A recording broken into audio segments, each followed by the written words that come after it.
Os médiuns modernos, porque os apóstolos também tinham mediunidade, igualmente receberam de Deus um dom gratuito, o de serem os intérpretes dos espíritos para a instrução dos homens, para mostrar-lhes o caminho do bem e conduzi-los à fé.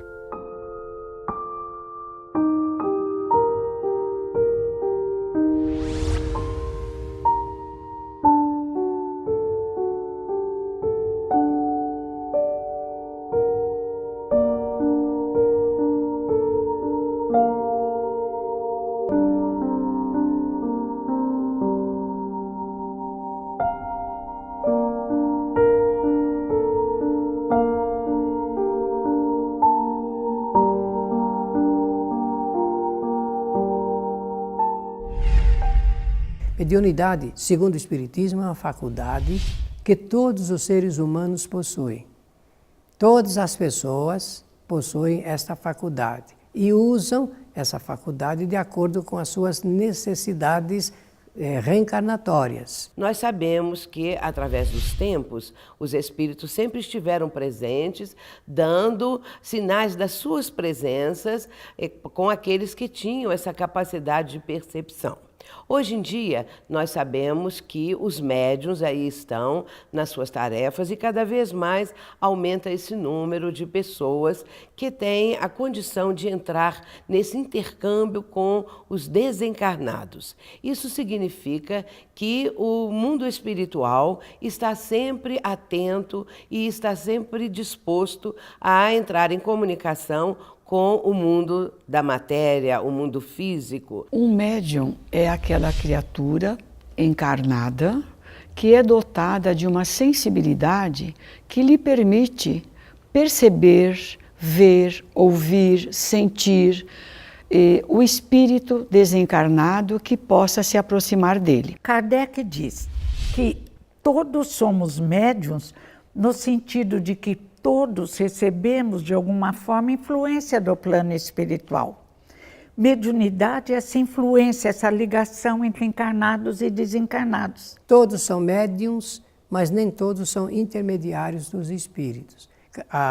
O Espiritismo coloca esse assunto assim: na generalidade, todas as pessoas são médiuns. Só que existem, dentro dessa generalidade, aquelas pessoas que assumiram trabalhos de intermediação com os espíritos. Sempre isso tem a ver com a vontade do espírito que reencarna.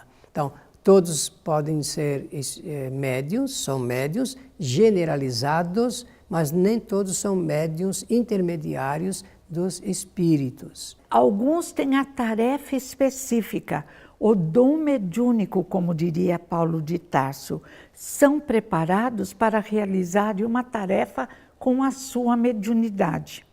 A maioria de nós tem uma mediunidade generalizada. Agora, se eu não for espírita, isso não significa que a mediunidade não exista, mas muitas vezes a pessoa tem uma sensibilidade e, embora não trate como mediunidade, não diga como mediunidade, ela vai também ser sensível e vai se pautar muitas vezes pela intuição, por outras possibilidades. Olha, o médium não é obrigado a praticar ou a fazer uso da mediunidade, porque a faculdade é uma faculdade natural do ser humano, exatamente para se ligar com os espíritos. Agora, o médium de responsabilidade mediúnica, melhor dizer assim, ele assume um compromisso e, obviamente, compromisso assumido deverá levá-lo até o fim, porque se trata de um programa de trabalho. Agora, obrigação nenhuma, porque ele é o gerente da sua faculdade, ele pode exercer. Se ele não quiser ser intermédio dos espíritos, só a negativa, o não dele já impede, já cria os obstáculos necessários para que não ocorra o fato em si. Que a comunicação entre encarnados e desencarnados, ela é benéfica? Naturalmente, porque é um canal providencialmente estabelecido por Deus.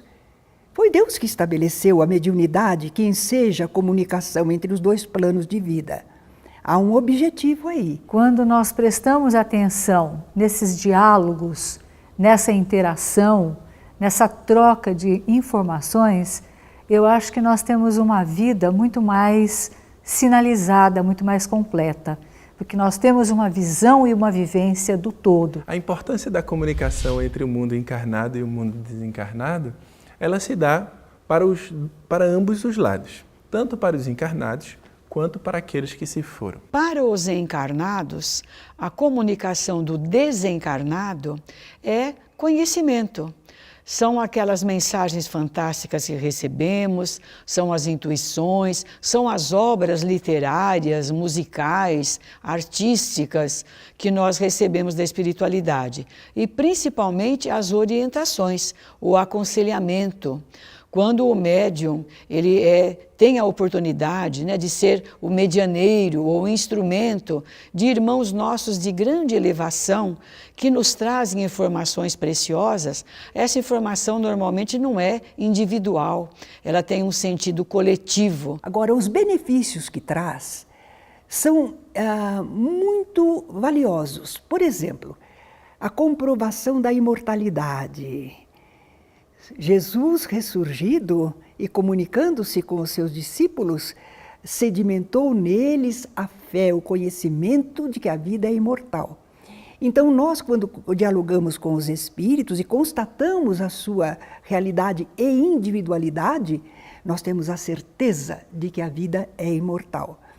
Mas também nós podemos, conversando com os espíritos, podemos usufruir da presença dos bons espíritos, do seu clima espiritual, dos seus ensinamentos, da sua ajuda. Mas um benefício que eu, na minha opinião, em particular, eu acho que é bem importante, que é permitir que os médiuns possam servir colaborando para ajudar a reequilibrar espíritos sofredores. Acho que isso é uma parte bastante importante que as casas espíritas têm feito muito bem. Muitos deles não sabem o que aconteceu, muitos deles não sabem onde estão, onde vão, e nessa comunicação eles sofrem certos impactos energéticos que se esclarecem. Nas reuniões mediúnicas, nas práticas mediúnicas, quando o desencarnado em aflição, em sofrimento, ele precisa de uma palavra, de um consolo, de um esclarecimento, é nesta comunicação que ele terá a oportunidade de receber dos encarnados as informações do seu verdadeiro estado espiritual. E também podemos, quem sabe, contatar entes queridos,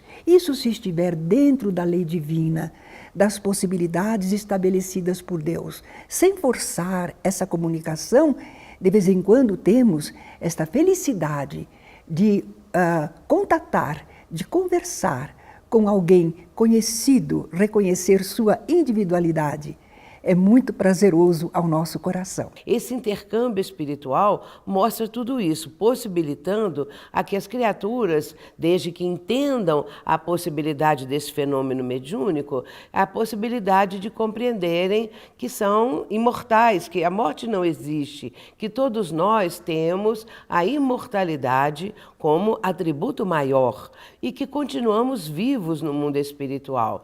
Portanto, esses vivos do além estão buscando trazer notícias para todos nós. Isso significa um momento precioso para ensinamentos, para essa confirmação, para tudo isso que o mundo espiritual pode trazer, beneficiando as criaturas humanas. Tudo isso nos auxilia a termos uma experiência de vida, um crescimento, uma orientação de como nos conduzir diante do processo evolutivo.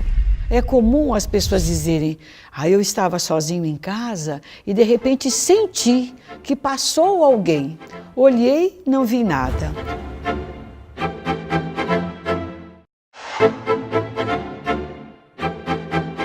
No livro dos médiuns, Allan Kardec, com auxílio dos benfeitores espirituais, vai estudar essa questão se nós somos ou não somos médiuns. E vai dizer que todos nós recebemos as influências dos espíritos. A questão da pessoa saber se é médium ou não, isso depende de vários fatores. Às vezes a mediunidade se apresenta assim tão espontânea que a criatura, às vezes em tenra idade, ou na adolescência, ou mais adiante na sua vida, começa a ver espíritos, começa a ter uma percepção maior do mundo espiritual e nisso ela sente que está vivendo um momento diferente. As crianças revelam essa possibilidade, elas mostram.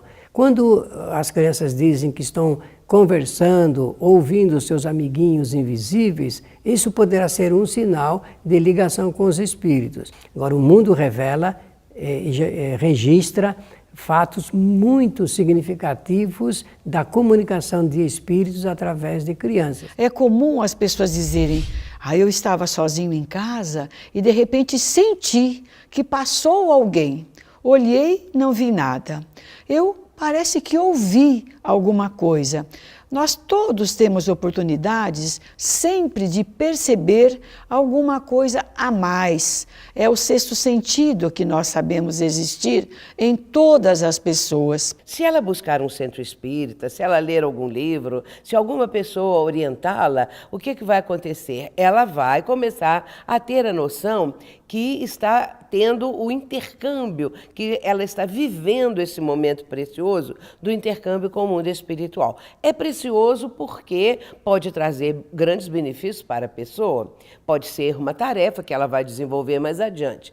Existem aqueles médiuns que a mediunidade se apresenta, mas ela depois não floresce mais, ela não se amplia, ficando restrita assim a evidências, algumas coisas que não dão notícia, nem não dão ideias de que a pessoa deva trabalhar na área da mediunidade, enquanto que outros, ela já desponta tão estuante que as pessoas sentem que devem partir para um trabalho, que devem buscar entender o que é mediunidade, os mecanismos da mediunidade, para que assim possa deslanchar e trabalhar em benefício dela mesma e do próximo. Essa explicação ela é importante porque uma pessoa pode querer saber o seguinte: eu sou médium, mas eu posso servir de intermediário para os espíritos? Aí a resposta é assim: somente fazendo experimentações mediúnicas é que uma pessoa sabe se ela é dotada do recurso para ser intermediária. O centro espírita ele está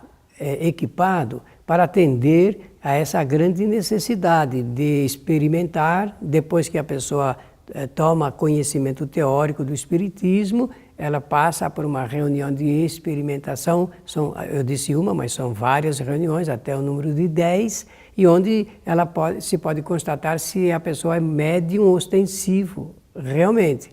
E depois dessa reunião de experimentação, para essa fase ela passa para o exercitamento, o treinamento do seu tipo mediúnico e fica pronto para o trabalho de programa que o Centro Espírita tem, reunindo todo o quadro da mediunidade. A mediunidade, assim como qualquer faculdade natural do ser humano, como a inteligência, por exemplo, pode ser usada tanto para coisas boas quanto para coisas não boas.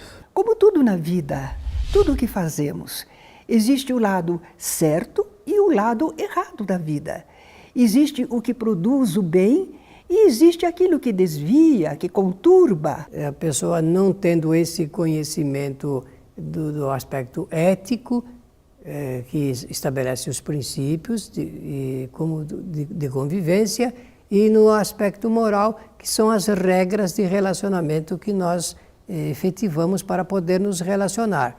Uma pessoa pode ser médium, intermediário dos espíritos, e realmente não ser ética, não ter um bom comportamento moral, e obviamente ela vai se conduzir de maneira errônea, como costumamos dizer na sociedade. No livro dos médiuns, nós encontramos algumas explicações a respeito da perda da mediunidade e também do afastamento da mediunidade. O médium, se ele estiver utilizando mal este dom que Deus lhe deu, ele pode receber um alerta.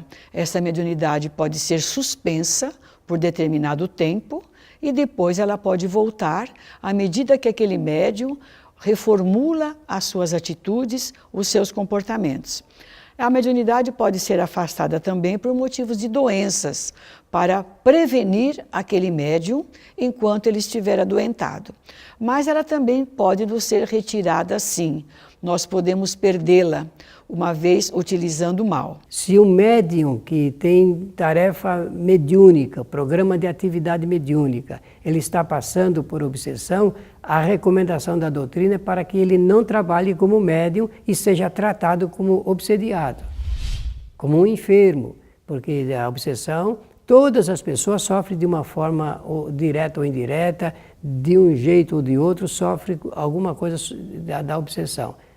Porque o nosso planeta propõe isso, é um planeta de provas e de expiações. Os espíritos são imperfeitos ainda, moralmente falando, acessíveis às influenciações. A doutrina espírita classifica a obsessão em obsessão simples, a fascinação e a subjugação. Na obsessão simples, a ação dos espíritos se dá de maneira quase imperceptível, de maneira leve. A pessoa que está sofrendo esta influenciação quase não percebe, porque ela se caracteriza por um desalinho no pensamento, umas incertezas que aparecem, e é por esse caminho, então, que a modalidade simples vai permeando. Agora, da fascinação, vem através do fascínio, que leva à paixão, e a paixão cega a razão, diz Allan Kardec. A fascinação é muito perigosa,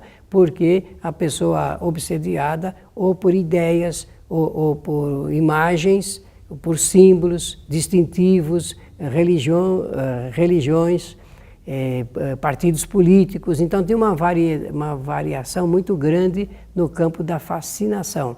O mundo vive hoje uma das epidemias maiores da fascinação pelo processo da obsessão. E da subjugação é quando a pessoa passa a se comportar de maneira diferente do seu modo usual de viver. Então, ela demonstra que está subjugada pela ação de espíritos encarnados ou desencarnados pelo processo da subjugação. Detalhe interessante, tanto na subjugação, como na fascinação, como na modalidade simples, significa que a própria pessoa, usando o seu livre-arbítrio, ela se deixa levar por essas influenciações. Nenhum espírito pode influenciar uma pessoa, mesmo simples, fascinação, subjugação, se ela não quiser. Então nós estamos aprendendo exatamente isso, como utilizar a mediunidade. E é preciso cuidado. O Espiritismo faz sempre uma proposta de que a pessoa, através do conhecimento, chegue à conclusão de que realmente precisa adotar um recurso de ordem moral suficientemente capaz de melhorar as suas relações com o próximo. Nós usamos a mediunidade para fins elevados, de modo a atrair assim os bons espíritos para nos protegerem, e usamos a mediunidade para aprendizado, para esclarecimento nosso e dos nossos irmãos em humanidade que já se encontram do lado de lá. Quando a pessoa se coloca nesse trabalho, ela abre uma estrada nova na sua vida. Eu costumo dizer que o trabalho da mediunidade aplicada corresponde a uma estrada maravilhosa na vida de uma pessoa, que ela é só gratificada espiritualmente, cada vez melhor, pelo uso bem colocado dessa faculdade. Então, é importante que a pessoa que tem a mediunidade queira usar ela para o bem, que busque o conhecimento espírita, que até onde a gente sabe é o que melhor orienta para a prática correta da mediunidade. A teoria deve preceder a prática, significando que primeiro o conhecimento teórico, para depois o conhecimento prático, para a prática da mediunidade. Infelizmente, a mediunidade se manifesta de modo natural, espontâneo, e nem todas as pessoas procuram a orientação adequada. Mas já existe, o Livro dos Médiuns é um verdadeiro manual.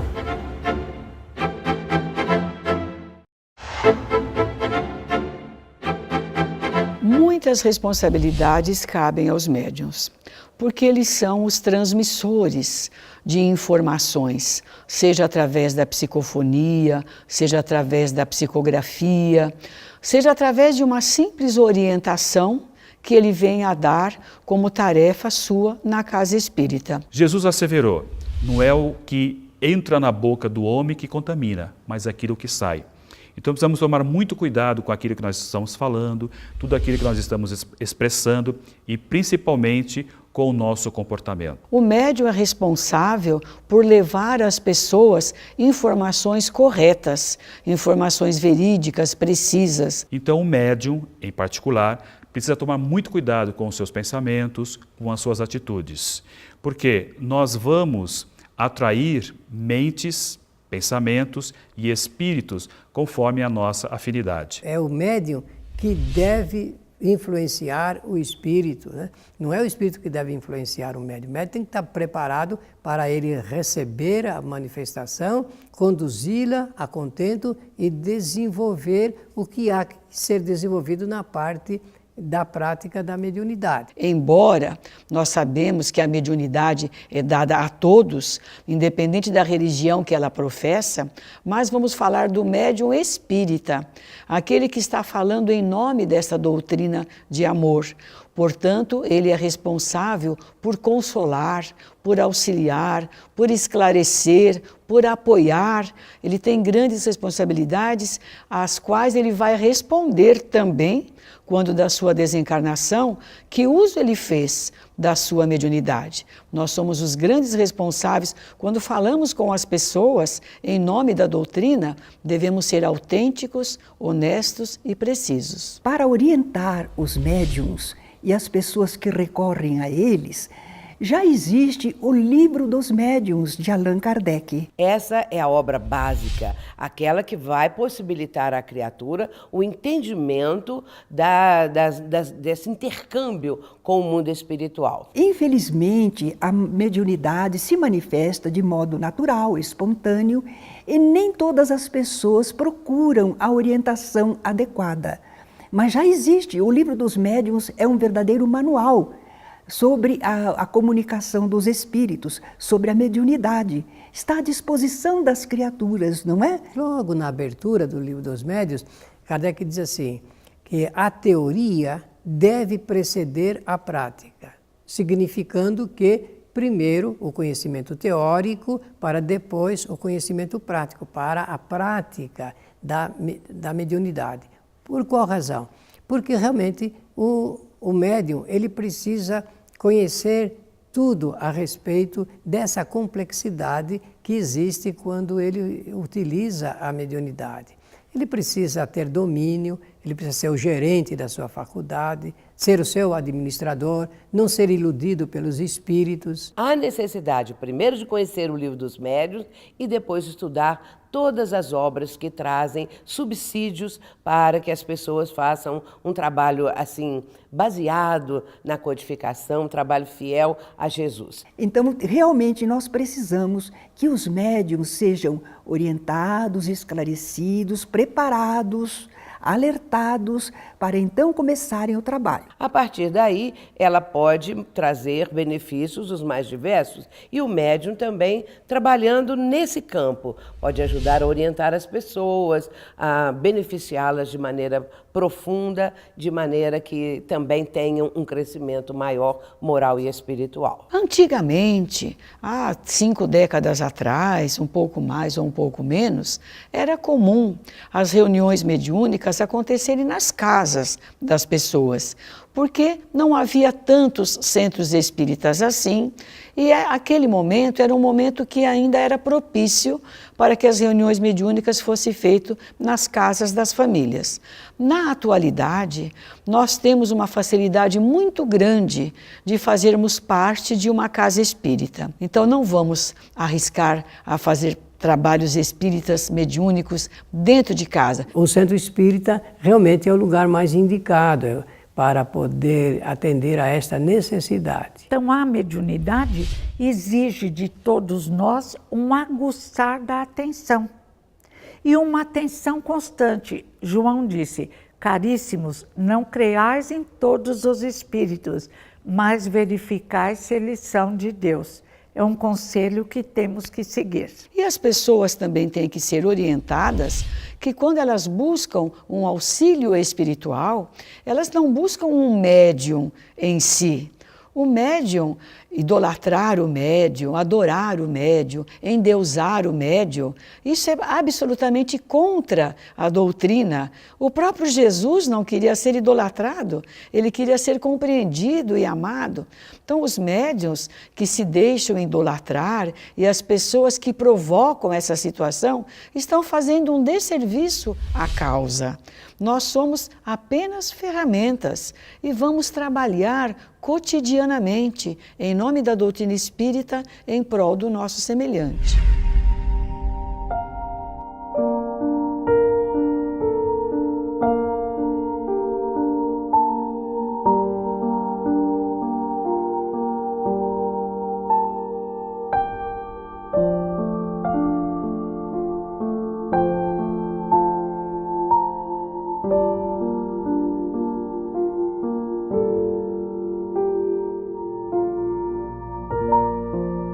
Todo aquele que conhece as condições nas quais os bons espíritos se comunicam, sua repulsa por tudo que seja do interesse egoístico e que sabe quão pouca coisa é preciso para os afastar, não poderá jamais admitir que os espíritos superiores estejam à disposição de qualquer um que os chamasse a tanto por sessão.